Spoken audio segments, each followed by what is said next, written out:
Le chef de la MINUSCA, Mankeur Ndiaye, a rendu visite le 12 mars 2022 à l'ancien Premier ministre Firmin Ngrebada, qui a occupé cette fonction de février 2019 à juin 2021. Au cœur des échanges, la mise en œuvre de l'accord politique pour la paix et la réconciliation en République centrafricaine. L'un de ses architectes, je pense, pour ceux qui vont écrire l'histoire de l'accord politique pour la paix et la réconciliation du 6 février 2019, il ne peut pas ne pas citer Firmin Ngrebada. Beaucoup d'acquis dans la mise en œuvre de l'accord. L'autorité de l'État et sa présence se sont renforcées sensiblement. Les forces armées centrafricaines et les forces de sécurité intérieure se sont déployées dans des zones du pays où elles étaient absentes pendant de longues années.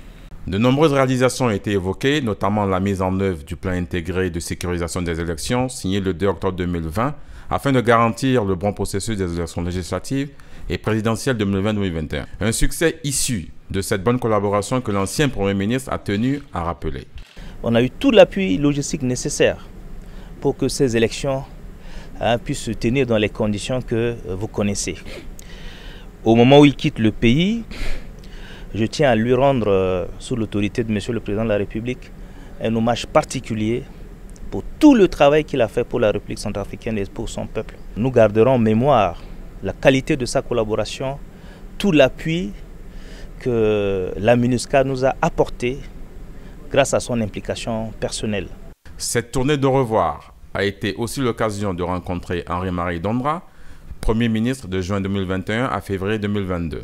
J'ai voulu saluer tout le soutien dont nous avons bénéficié dans le cadre de l'exercice de notre mandat durant ces 8 mois, tout l'accompagnement aussi, parce que je l'ai vécu, donc je voudrais encore lui dire toute notre gratitude et lui dire que nous avons, durant ces 3 années aussi, fait le maximum qu'on puisse faire pour accompagner ce pays, pour l'aider.